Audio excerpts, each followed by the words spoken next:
Hey viewers, my name's Kara. I'm your host for Tuesdays here on the Pagan Perspective. This week's topic comes from one of our new substitute hosts, Eryk. However, it was suggested 6 months ago before the auditions even happened, before Eryk became one of our new substitute hosts. So now it is technically a Pagan Perspective team member topic, a topic coming from one of our team members internally, but it was suggested before Eryk was part of the team. So before I get into the topic this week itself, a little brief announcement from me as the organizer of the collab. Welcome to March of 2019, when I went to put together the topics for March and April, because I usually try to do a couple topics at a time. I was down to the last 5 or 6 in the list, so that means it's time for me to go look at all of the places on the internet where we collect topics from people. The one official place is to comment on our channel page under the community tab. There's a post that asks for topics. I was actually logged into my personal YouTube account instead of the collab channel account when I checked it, so you'll see there's an update comment from me from CuteWitch772 saying that I had collected all the topics. Normally I would do that under the collab account and start a new one so that people can start suggesting topics under the new one, but I wasn't logged in as the Pagan Perspective, so I haven't done that yet at the time of recording this. When I go to upload it, I suppose, if I remember, I will go get that taken care of for you. But just so you know, we don't see the topics every single week or even every single month. We only go and check it when we're running out of the ones that we had before. So when I went to do the March and April topics, it was time to go check them out. I also asked for a couple new topics on my Instagram story, on my personal Instagram, just in case, because I didn't know how many there were on the YouTube. And I asked within the team ourselves. So we got a lot of new team member topics, and I got a few on my Instagram, but then noticed that there was about 25, I think, between 20 and 30 already on the YouTube channel. So seeing that, and seeing that a lot were repeats and wanting to combine them, so we're gonna have some topics coming up within the year that have 2 or more people's suggestions about the same topic, but maybe asking us about slightly different aspects. They're going to be combined. We used to do that a lot in the past, and we haven't really in the past year or so because we haven't had enough topics about suggestions about similar topics in order to do that, but we will be doing it again. So I ended up just like going crazy putting all the topics together one day because I was like, you know, putting together the ones that were similar and starting to organize things. And we have enough topics for all of 2019 already. So just so you know, anything that's been suggested in the past 5 months since the last time a post was put up on that community tab, they are now all collected in the list. And any new ones that you might want to suggest are not going to be in this year. We're really, really far ahead. So yeah, that's just how that works. So lots of good stuff coming up though. I didn't even need all of the new topics that we had. So I actually have enough topics already to bring us into 2020 a few months in. Like, I could do up to this point next year easily, but I didn't. I didn't take us all the way into 2020. I figured I'll do that part later. But anyway, so thank you so much for suggesting your topics. And again, we are doing one from Eryk this week that was actually suggested 5 to 6 months ago, just to give you an idea of the turnaround time on that. So Eryk's topic this week asks us to talk about how we each came to the tradition that we are currently practicing. And if it's not something that we identify with as a tradition, if that word doesn't make sense for what you're following, the question basically is the path that we are currently on, the specific nature of our practice, what brought us to that. The specific text of the question as suggested will be in the topic below, but I'll read it for you. I'd love to hear how you each came to the tradition that you're practicing. What appealed to you about that tradition more so than another? Was there any divination done that gave you the indication this was the right path? I'd actually like to start with that last section. The concept of doing divination to find out whether a magical act is going to work or not is something that I only learned about through my exposure to different paths and practices and practitioners through being on the internet for the past 10 years.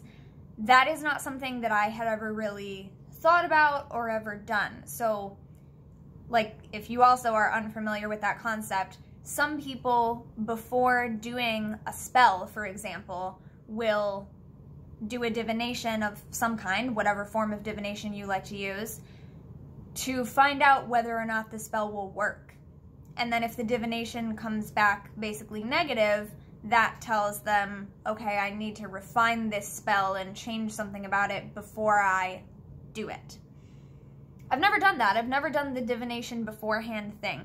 So this just made me think of that, whether or not we had done any divination to determine that this was the path for us. No, I never did that in that specific way, you know.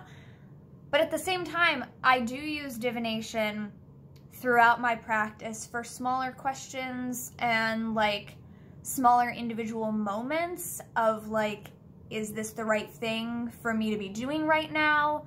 Or if I'm feeling kind of either lost or just in an intermediate place where I've kind of finished one thing and there's a multitude of possibilities of what I could do next, I might do divination to try to help myself determine what I should be focusing on next at a given point within my practice. So I do that, but no, I don't think I could say that I really did any divination specifically to find out whether this was the right path for me or not. I found it through other ways, which of course is what I'm going to talk about here in this video.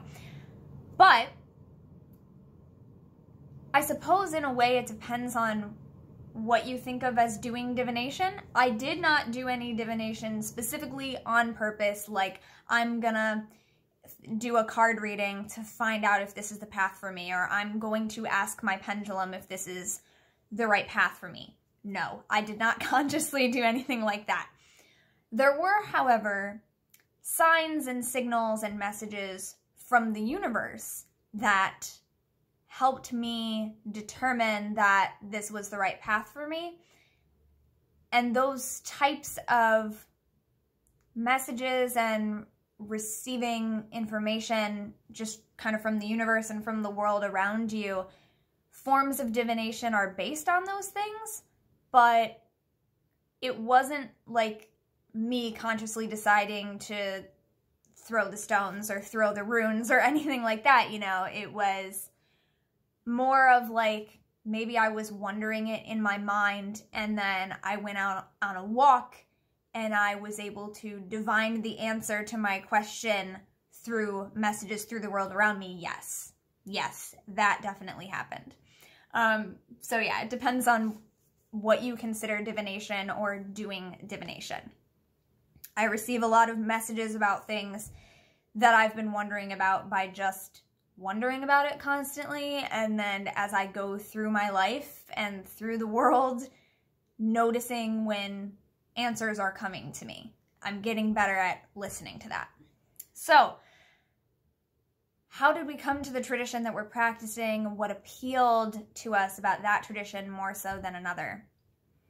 So the word tradition has not always applied to my practice if you consider the meaning of the word as in belonging to a specific tradition of witchcraft.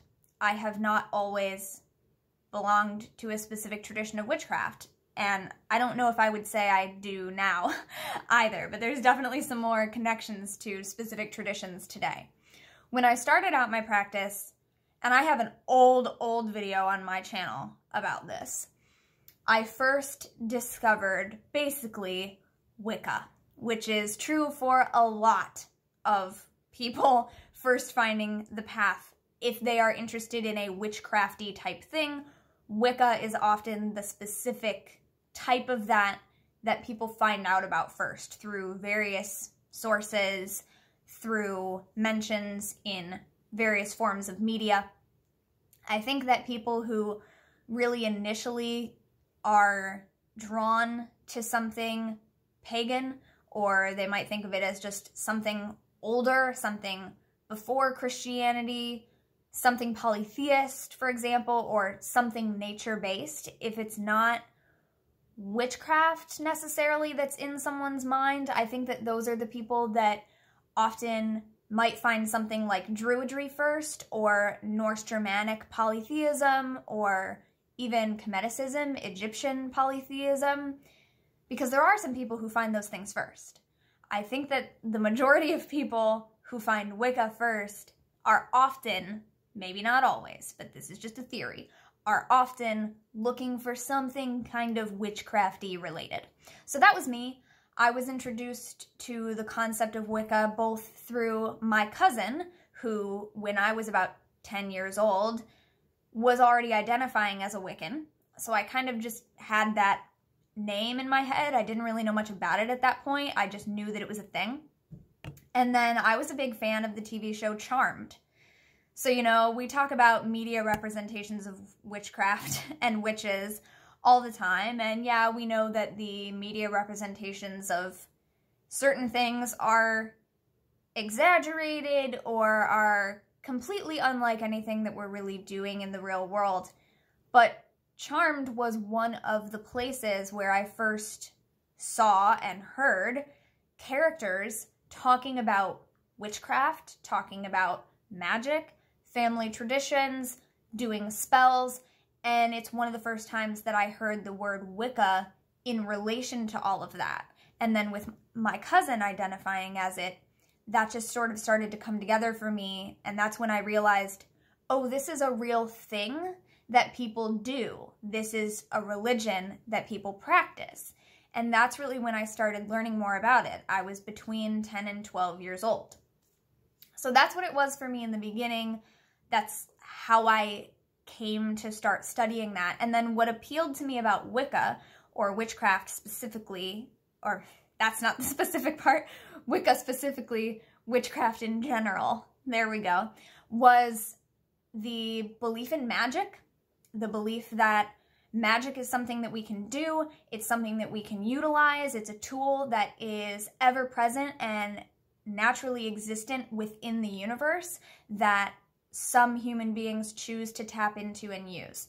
Not all of them identify as witches, certainly not all of even that group identify as Wiccans. You know, we've got magicians, we've got a whole other host of names of things, right? So it's not just witches, but this idea that magic is a thing was something that appealed to me.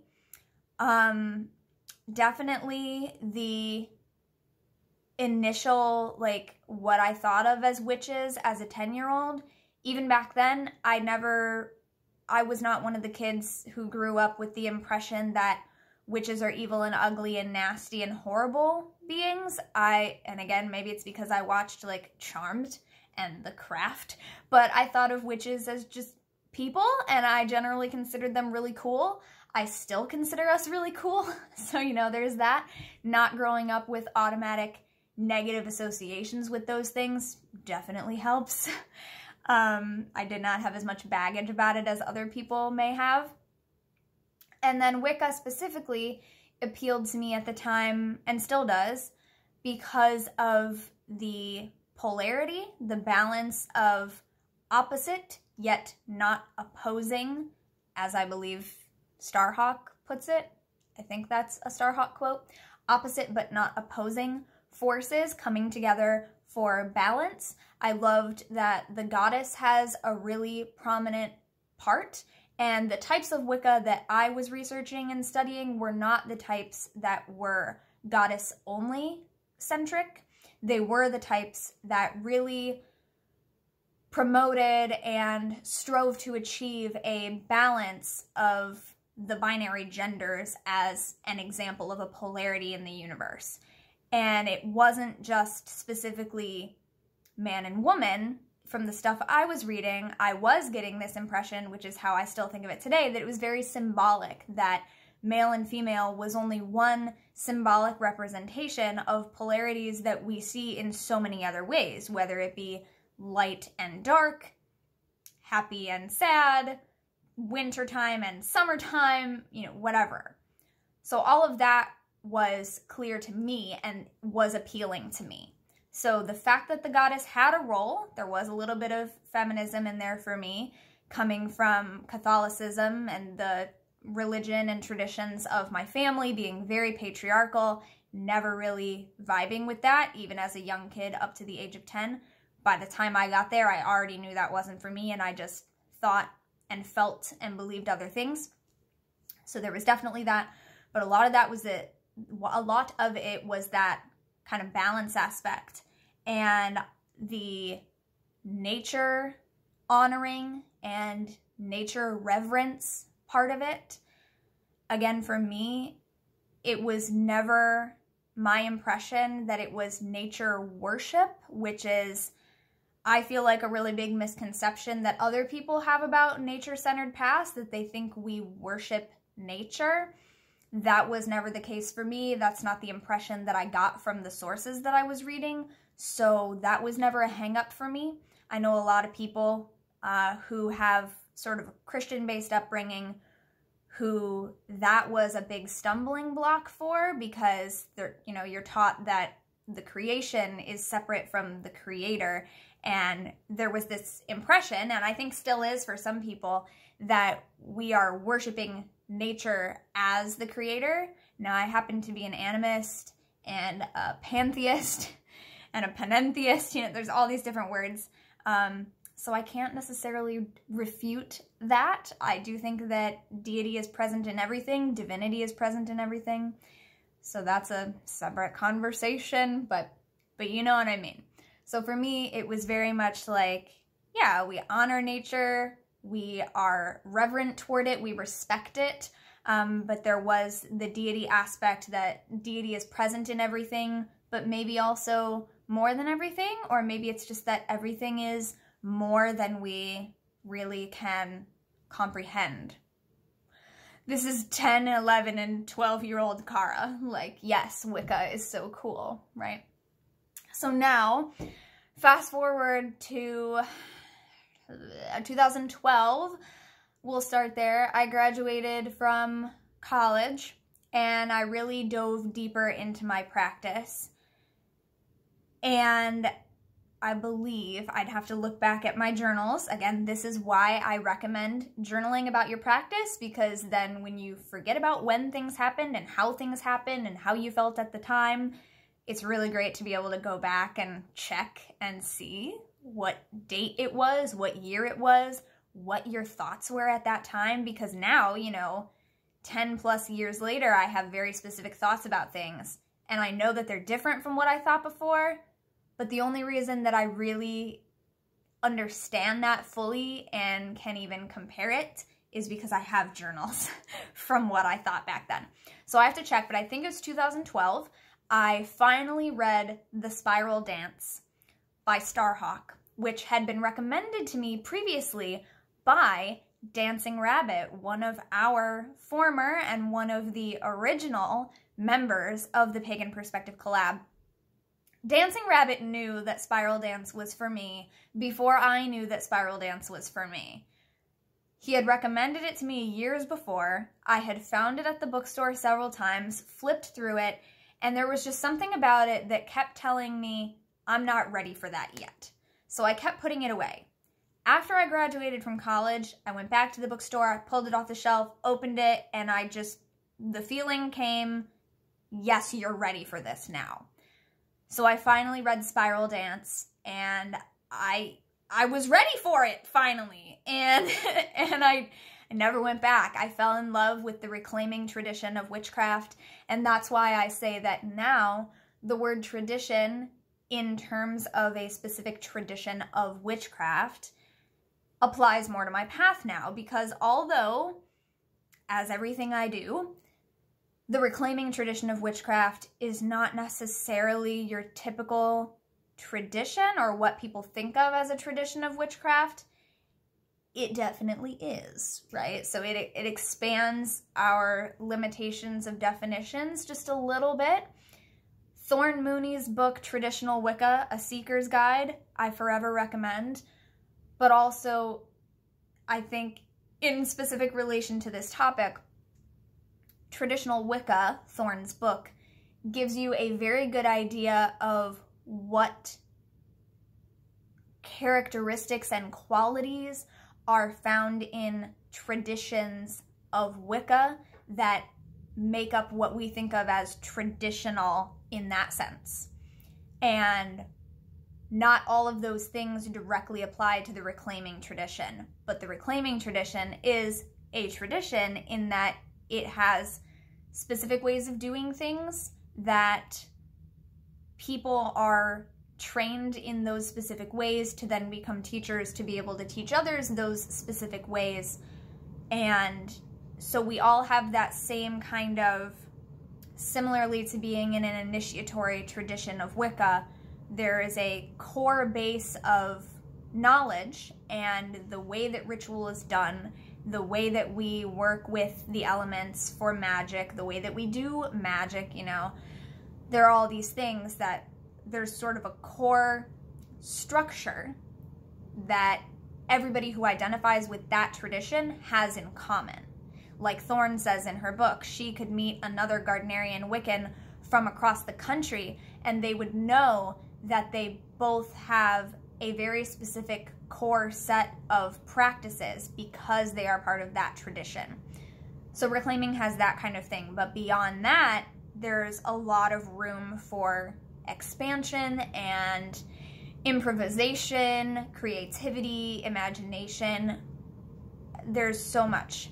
And I believe that to be true of Wiccan traditions as well, although I am not a part of any, because I just think that in general, people have a lot of misconceptions about what it means to be in a tradition that my friends who are in traditions, capital T, have made it very clear to me, and through their sharing and writing, blogging, whatever it is they do, teaching at pagan pride events, whatever, that they have made very clear are misconceptions. That the things that people kind of worry about with capital T traditions are not really true. It's just, they are false perceptions that we have about them.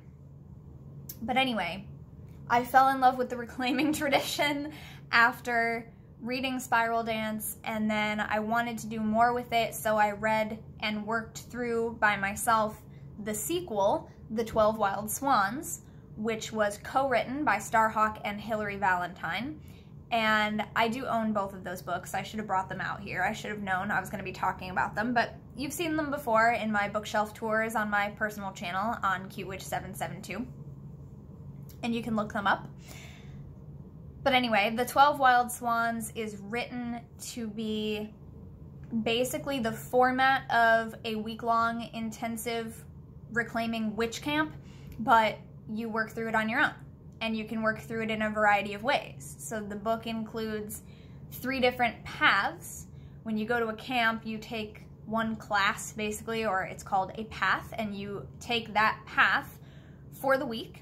And there are daily times where you just get together with that path group and you learn the things that you're going to learn in that group. When I went to my first witch camp in 2015, I took the elements class, Elements of Magic, because that's the basic introductory path. And even though I'd worked through it on my own and I had already been practicing witchcraft for over 10 years and I knew all the basics, you know, it's the introductory path to this tradition. And this was my first time working within that tradition and my first time going to a witch camp. So it's the thing to do is to take the introductory thing.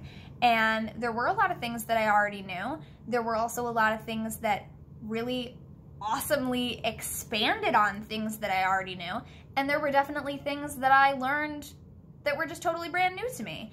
There were also a lot of people who had been in the tradition for decades taking that introductory class right along with me, because it's the kind of thing where you go off and you do something for years and years, but then every so often you circle back around to the beginning and you get back to your roots and you go back to that foundation. back to your basic, back to your basic building blocks and elements of your practice. So that's really what that class was.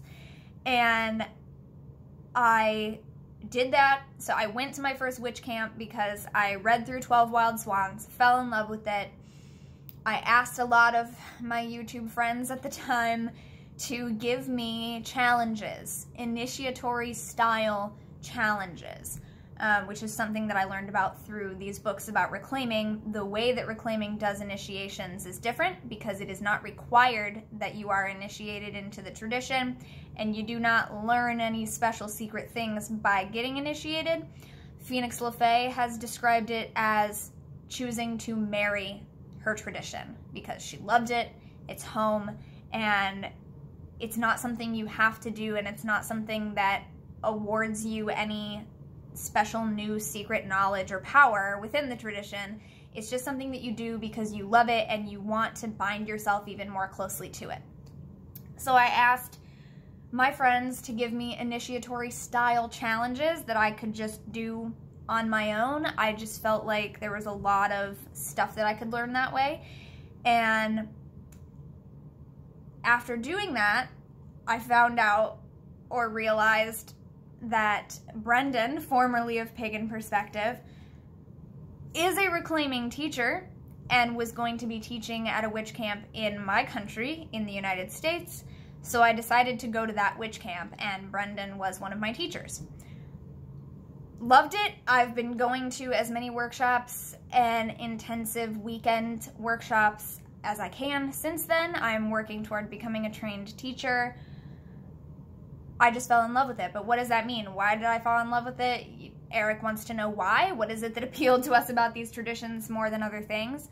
So on the surface, I love that reclaiming is non-hierarchical and non-initiatory. I love that you can be initiated, but it means something different. It's not a requirement.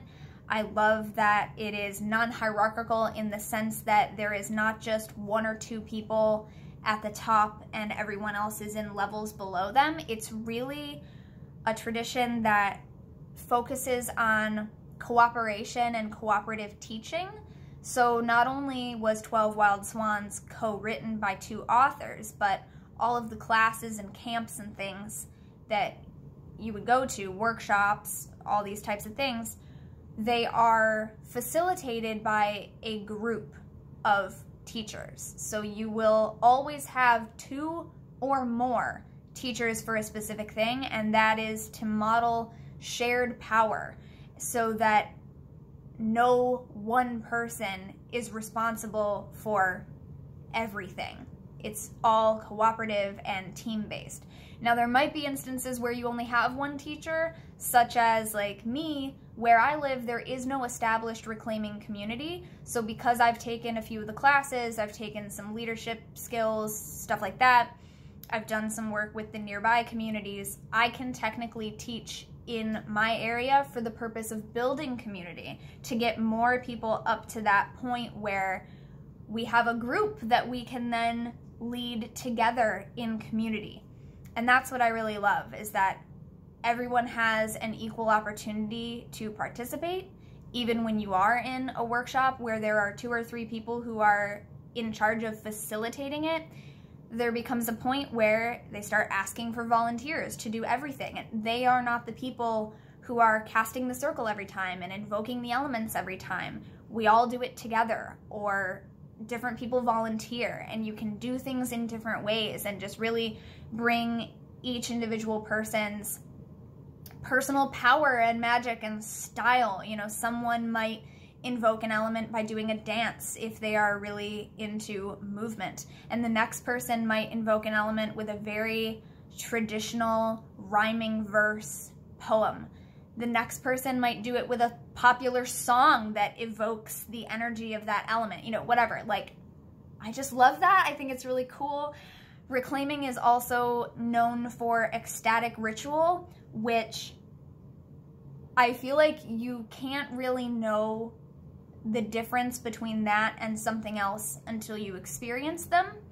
And so, especially if you haven't already experienced other group ritual. There's a lot of solitaries, and that's great because a lot of us, it's necessity. And so it's great that solitaries are a thing that exist, that a solitary path is something you can have, because it means that we were all able to start exploring our path and creating our path and our practice before we had access to groups. So me, as a 10-year-old, I was able to start practicing and studying solitary, so that when I grew up and got into the world to where I was able to go to pagan pride and things like this, I already had a practice established. I already had a lot of the inner personal work done, because it was always just me one-on-one. And then you can really explore the group-based work. I love that reclaiming is very group-based. It's very community-based. I just feel like there's a beautiful sense of community and belonging, even though most of the teachers and friends that I have in the tradition live nowhere near me. They're all around the country, they're all around the world, and yet I feel so closely connected to them through these commonly shared beliefs and practices that I don't even feel that kind of community with people I grew up with, you know? So there's just something beautiful about it, that they're able to create that kind of closeness in a much more intimate, magical way, I guess. Reclaiming also identifies as eco-feminist, meaning that not only is it feminist, but the eco part means that reclaiming witches believe that the way that humanity treats the earth, the planet, and nature is connected to the way that we treat the feminine. And I won't say just women or females. I say the feminine because it really is more far-reaching than that. So that's the eco-feminist part. They also identify as witches specifically, and that's why the tradition is known as the reclaiming tradition of witchcraft, and we identify as reclaiming witches. It is very important that we choose to reclaim the identity and the word witch. So all reclaiming witches identify as witches. I also love that as we go on, because also I didn't mention this, because reclaiming really heavily was kind of born around the melding of social justice and spirituality and direct political action with religion and spirituality. That's always been a part of it. The founders were very socially active, social justice activists. They were protesters. They, you know, have gone to jail for causes that they love and care a lot about. Because that has always been a part of reclaiming, I love that we put such a big emphasis on equality. That might not even be the right word, but yes, equality. But, you know, non-traditionalism, non-conformity, it's very important that we accept all identities, all gender identities.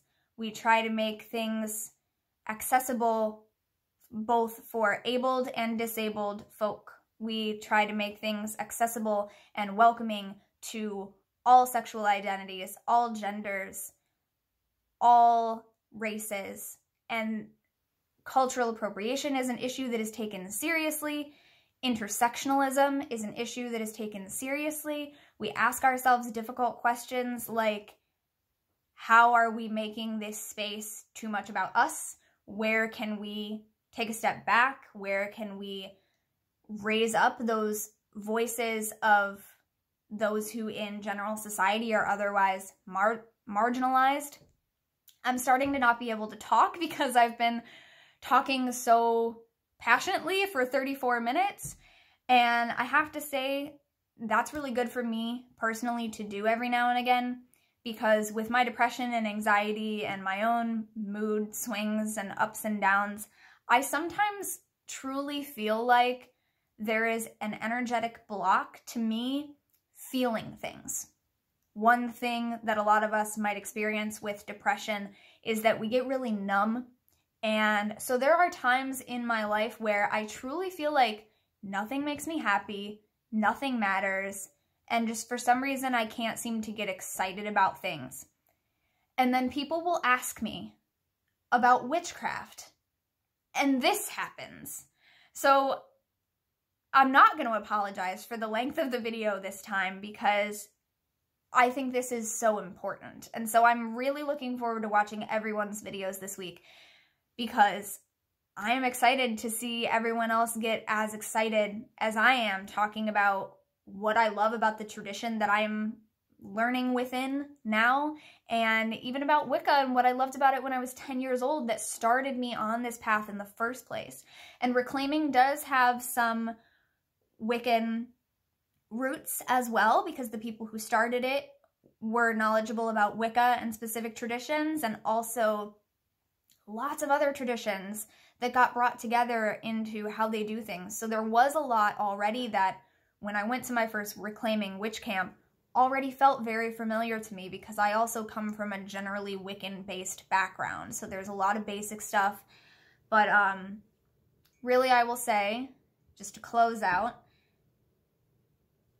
one big sign for me that it was the right path for me, although it wasn't necessarily a divination, purposely doing a divination thing, but a big sign that I got from the universe that it was right for me. I went to my first witch camp. First night, the entire camp, about 50, more than 50 people, group of 12 amazing teachers throughout the whole camp. So many awesome people from all over the country and all over the world got together for our first ritual, our first trance. And as I dropped into trance, the people leading the trance, the people facilitating it, started to say things as they went through my mind.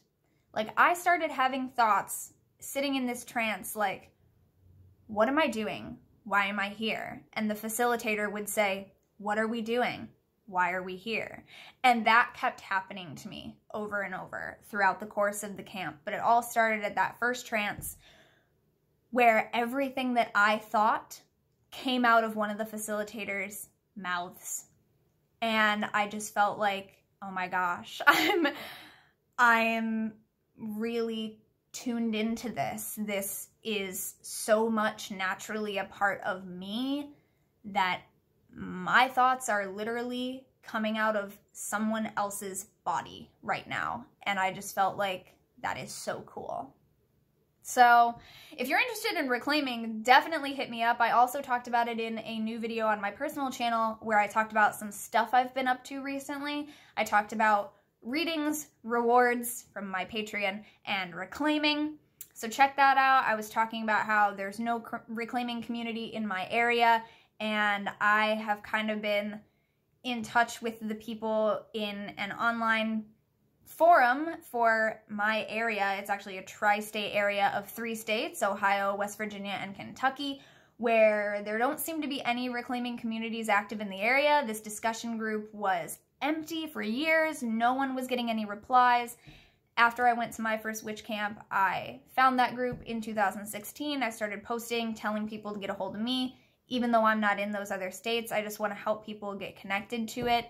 And a lot of people in my area have never heard of it, and I just feel like it was so wonderful for me when I finally figured it out. And if Brendan hadn't talked to me about it, if Dancing Rabbit had never recommended it to me, if no one else had ever told me anything like, you should read The Spiral Dance, I think you would really vibe with it, where would I be now, you know? So I just feel like there could be a lot more people in my area and elsewhere who this would be perfect for, that this could be that spiritual home that we've been looking for, that if you never find out about it, what are you going to do? Like, how are you going to find it? So whether you believe that it'll always come to you in some way or other. You know, if it's meant to happen, it'll happen. Somehow it'll come to you. That's cool. However, this could be part of that. Me talking about it, Eryk asking this question and me talking about it could be part of that. So if you're interested in that, hit me up.